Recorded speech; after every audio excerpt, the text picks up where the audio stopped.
First of all, God bless each and every heart. Most important. The next thing is go to your doctor and find out what the doctor is saying. But if need be, go get a second opinion. So, when Sister Jackie Bishop asked me to do this, I'm like, I really don't want to speak out of the emptiness or the context of being a black man going to hospitals. And right away, this is just my experience, right away they try to figure out what you're doing wrong. Where do you drink? Where do you do drugs? Where do you do that? I said, I don't do none of that. Probably eat too many cookies, because I am a cookie monster. But as far as that, no, I have, look, I want to tell you, as Pastor Dunn said, I put it out front, to be truthful. I smoked one cigarette in my life.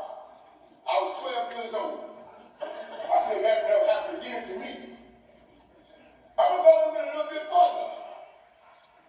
I tried to smoke a joint. Y'all know that is marijuana. I started out in Chicago. When I woke up, I was in Memphis, Tennessee. I said, that never happened to me again. But this heart thing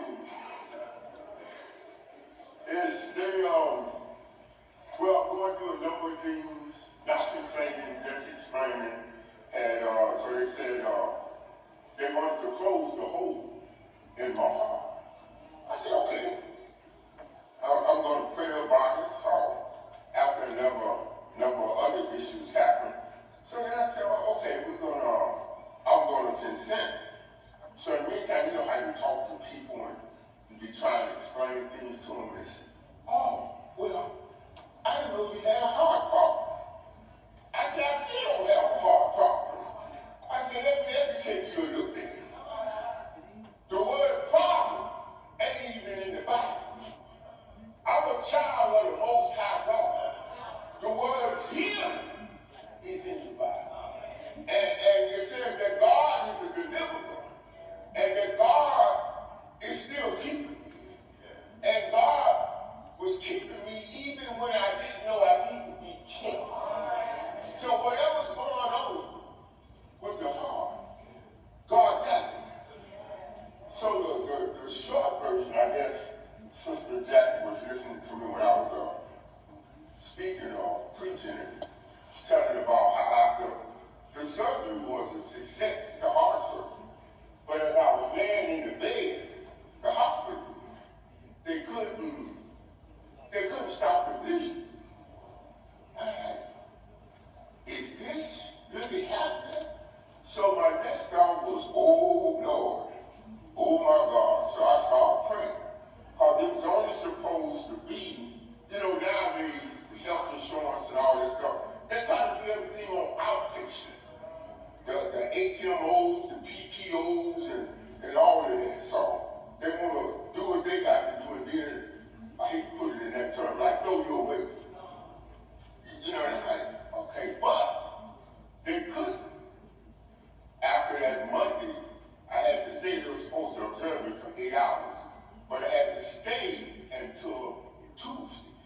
So one of the surgeons that came could actually give me adrenaline, and I forget what the other one was, Dr. McCullough, the other drug, but it stopped the bleeding, so I was able to go home.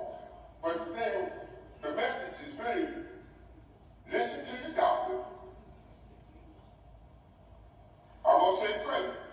As I tell people, yeah, I believe in God, but while I'm praying, He taking me to the hospital. Because the doctors probably know more than what I know about the body and all this stuff.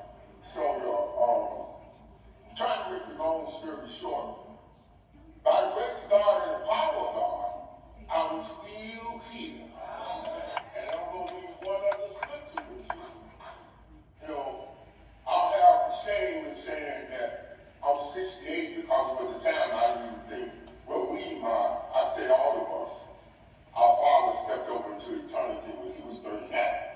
So it was supposed to be a heart attack. And the only thing, he was a little overweight. But I'm saying I'm leading up to scriptures. If you look at Genesis, the 6th chapter, verse 3, we are promised 120 years.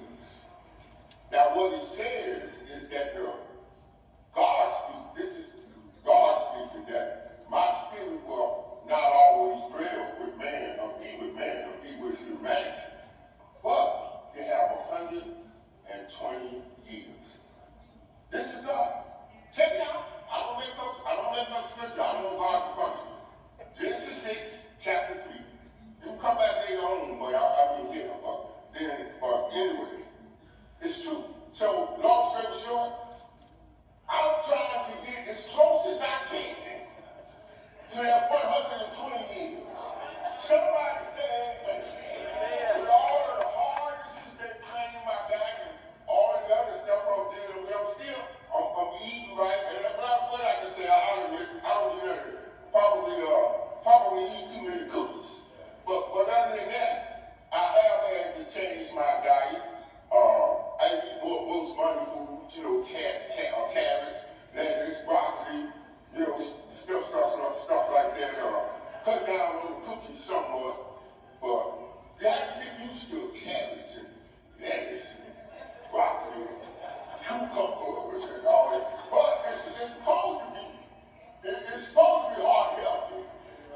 So what I do, I'm gonna tell y'all a secret. I do cheat.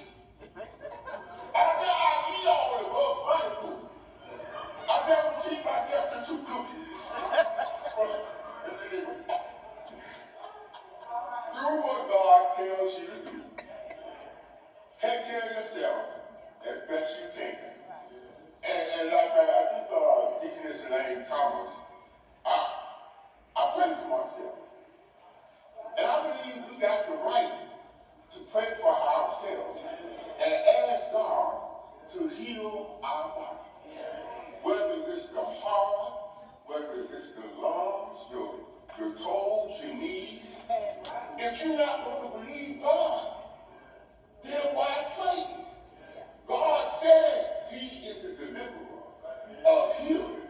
God, I need healing right now. God, strengthen my body. That I'm saying, God, strengthen my heart right now. But I know God is keeping me. And I know God is keeping you. And with that, I'm going to close and just say, God bless your heart. And keep you in perfect health and perfect peace. And follow your doctor and listen to Jackie Bishop and Jackie Evans. God bless your heart.